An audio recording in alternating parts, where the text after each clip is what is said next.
Seigneur. Merci Seigneur notre Dieu Tout-Puissant. Merci notre Créateur des cieux et la terre tout univers. Merci le Dieu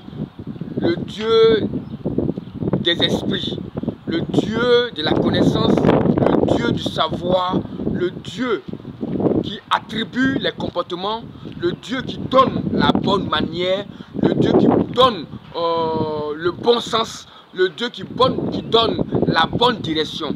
Alors, recevez, vous les commerciaux du Christ, vous les commerciaux de l'amour, vous les commerciaux de la paix, recevez votre humble serviteur, le Baba Yaga d'Afrique, le souverain sacrificateur, le conseiller croyant religieux, le consultant paroliste, le docteur pharmacien paroliste. Alors, aujourd'hui encore, la communauté résolue et organisée pour le progrès international dénommée CROPI vous parlera encore de la coutume et de la tradition. De la coutume et de la tradition, je vais prendre un verset très simple de Matthieu 15 à verset 1. Matthieu 15, verset 1 à 9. Alors, aujourd'hui, nous parlerons de l'autel qui est au-dessus de la tradition et de la coutume. L'autel que l'homme a mis au-dessus de la tradition et de la coutume. Sinon que la tradition et la coutume, ce n'est pas quelque chose de mauvais. Même suivre la loi de Dieu est une tradition. Même obéir aux prescriptions de Dieu c'est une coutume. C'est une coutume. La coutume, c'est quoi? La coutume, c'est la manière, l'expression que tu aspires, que tu attires, ou que tu regardes, que tu copies, ou ce que tu as entendu pour pouvoir manifester cela. Mais de qui tu prends ce modèle? De qui tu prends cette manière? De qui tu prends ce commandement? Alors, nous parlerons aujourd'hui de la tradition et de la coutume. Si cela est mauvais, ou comment cela est mauvais, ou comment cela est bon aussi. Alors, c'était la communauté résolue organisée pour le progrès international. Recevez-moi, c'est le souverain sacrificateur encore. Le souverain sacrificateur. Voilà, le souverain sacrificateur. Excusez-moi, mais moi je donne des révélations. Je ne suis pas un enseignant. Je donne des révélations. Donc tous ceux qui m'écoutent, soient capables d'être enseignés. Si des personnes qui n'ont pas été enseignées, c'est un problème de me comprendre. Ceux qui n'ont pas été enseignés, c'est un problème de me comprendre. Parce qu'il faut comprendre la base d'abord. La base, il faut recevoir les enseignements.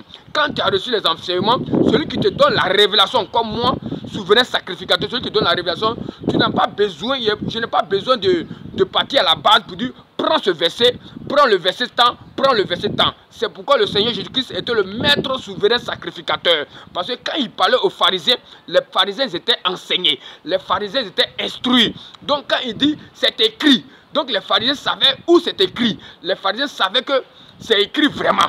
Donc il n'y avait pas de discussion. Parce que ce que je donne là, ce sont des enseignements lourds.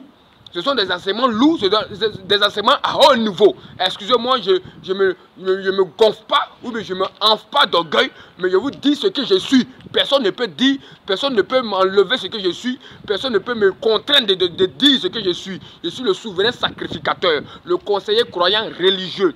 J'ai bossé la Bible depuis mon enfance. Ce n'est pas une question de verset, ce n'est pas une question de chapitre qui va m'effrayer. Mais ça, je vous dis maintenant que moi, je suis un révélateur. Je suis un révélateur. Donc, ceux qui m'écoutent, ce sont ceux qui sont à un haut niveau. Moi, maintenant, je parle de l'enseignement de la technologie de la parole. Où la parole, maintenant, devient solide. Où la parole devient appliquée. Je ne suis plus dans les récitations. Je ne suis plus dans la théologie. Je suis au-dessus. Je parle maintenant, je donne les révélations. Selon les enseignements de la base de la théologie, tu te retrouves. C'est pourquoi les pharisiens, les spécialistes de la loi, que Jésus-Christ les a reconnus en tant que des spécialistes de la loi, en tant que le Christ, il a reconnu que c'était des spécialistes de la loi. Ils sont forts dans les lettres, ils sont forts dans les écritures. Mais le Seigneur Jésus était le souverain, il était le prince, le king, il était le king des souverains sacrificateurs. Donc le Seigneur Jésus donnait des révélations. Et ces révélations, tu prends comme confirmation, tu prends comme appui les enseignements. Donc, nous partons. La tradition et la coutume, nous partons sur le verset Matthieu 15, verset 1 à 9. Alors Jésus dit, vous laissez les commandements. Jésus dit, Allah, vous laissez les commandements de Dieu pour suivre votre tradition. Mais on va voir pourquoi la tradition et la coutume est mauvaise. La tradition et la coutume est mauvaise lorsque vous mettez au-dessus de la tradition et de la coutume un autel. Quel autel? Est-ce que l'autel est dédié à Dieu? Est-ce que l'autel est dédié à l'Éternel? Est-ce que l'autel est dédié à un démon? Est-ce que l'autel est dédié à un esprit? C'est là maintenant nous allons rentrer en ligne de compte des jeux. Sinon la tradition et la coutume, c'est pas quelque chose de mauvais. La tradition et la coutume, c'est votre manière de vous représenter. C'est votre manière de s'expliquer. C'est votre manière de louer quelqu'un. Mais vous louez qui? Vous louez qui? Vous exprimez qui? C'est par rapport à quoi vous faites cela? C'est là rentre en ligne de compte la négativité ou la positivité. Alors, je demande, la communauté résolue et organisée pour le progrès international dit maintenant à toute tradition et à toute coutume, cela est bon. Si seulement si vous mettez au-dessus, vous mettez comme trône, le trône qui est l'autel là. Que cet autel soit dédié à Dieu, par une bonne manière, de se comporter, une hygiène de la pensée, une sainteté du cœur, une bonté du cœur, en mettant l'Éternel Dieu au devant. C'est pourquoi quand Moïse est parti, quand Moïse était avec le peuple d'Israël dans le désert, quand Moïse est monté sur la montagne, à son retour, ils ont construit un autre autel. Ils ont représenté une autre autel. En ce moment, ça ne devient plus l'autel de l'Éternel qui était au-dessus de la tradition que lorsque Moïse les déplaçait. Lorsque Moïse est sorti du peuple d'Israël dans le désert de l'Égypte, ils étaient dans le désert, ils avaient pour autel l'Éternel des armées. Mais lorsque Moïse est parti, lorsque Moïse est redescendu, ils ont bâti un autel pour mettre sur la tradition, sur la coutume. Parce que suivre les commandements de Dieu, c'est une tradition et c'est une coutume. Les prescriptions et les ordonnances de Dieu, c'est une coutume, c'est une tradition. La tradition, c'est une éducation. La tradition et la coutume, c'est une manière, c'est un comportement, c'est une structure que vous mettez en place. C'est soit les raisonnements démoniaques, soit c'est les raisonnements de Dieu. Alors que voilà, que Moïse arrive, le peuple d'Israël bâtit une image. Ils ont bâti une image représentative d'un serpent. Or Dieu dit, l'homme, j'ai créé l'homme à mon image. Or nous avons l'image de Dieu. Mais aujourd'hui, il y a des personnes qui se disent qu'ils sont représentés par l'image d'un serpent, l'image d'un singe, par l'image d'un crapaud, par l'image de... C'est là le problème. Parce que nous avons détrôné le trône de l'autel de Dieu qui est au-dessus de la tradition et de la coutume des peuples africains. Des nations africaines. Donc c'est là le problème. Nous devons ôter de notre tradition l'autel qui était l'autel des démons, l'autel des esprits, l'autel qui était dédié à d'autres esprits, et mettre la bonne volonté de Dieu. Et nous pouvons danser comme on veut, nous pouvons manifester comme on veut, nous pouvons fêter comme on veut, selon la date que vous fixez. Cela est très bon. Mais si on met à l'autel, l'autel est représenté par une pensée de Dieu, l'autel est représenté par un Dieu véritable. Aujourd'hui, l'Afrique est divisée.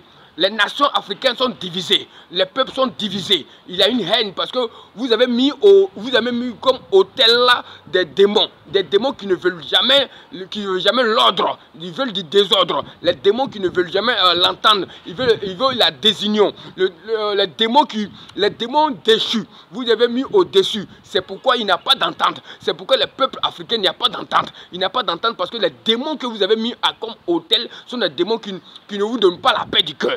Voilà, c'est le problème de l'Afrique. Alors, c'était la communauté résolue et organisée pour le progrès international. Connectez-vous et partagez. C'était la communauté résolue et organisée pour le progrès international. Alors, nous disons, il faut détrôner la communauté résolue et organisée pour le progrès international par son souverain sacrificateur. Il faut détrôner des traditions et des coutumes l'autel des esprits des démons déchus et remplacer cela par l'autel de Dieu qui nous conduira dans une bonne direction, qui nous conduira dans une bonne manière, qui nous conduira dans l'hygiène de nos pensées, qui nous conduira dans la sainteté de nos cœurs. En ce moment, on te parle de la sanctification de la sanctification du cœur et de la purification du cœur plutôt, et de la sanctification de la bouche et de la consécration de la chair. Parce que la consécration, c'est la chair. Je vous salue. C'était la communauté résolue organisée pour le progrès international. Partage ma soeur, partage mon frère, partage et tu es béni. Parce que ce qui sort de moi, ce n'est pas c'est une parole qui est activée par la vérité, par la justice, qui est activée par l'onction de Dieu. C'est l'onction qui fait la différence. C'est l'onction qui fait la différence. Ce n'est pas une question d'argent, ce n'est pas une question on ne peut pas payer ça. On ne paye pas l'onction. On ne paye pas l'onction. Et l'onction ne se donne pas de génération en génération. L'onction, tu l'acquiers par la grâce de notre Dieu. Et selon ta position, selon ta mission sur cette terre, c'est par la grâce que je suis devenu souverain sacrificateur, ni par la grâce d'un autre humain qui m'a imposé la main, ni par la grâce d'un homme qui m'a donné ce titre, mais c'est par la grâce de l'Éternel, notre Dieu. Donc abonnez-vous, partagez et likez et commentez. Voilà, et contactez la communauté résolue organisée pour le progrès international pour tout ce qui est délivrance, pour tout ce qui est désenvoûtement. Ça, c'est ma spécialité. Tout ce qui est désenvoûtement, tout ce que tu penses que c'est impossible, tout ce que tu penses que c'est impossible, j'ai été formé dans l'ombre par l'Éternel pour cela. Voilà. Je vous remercie.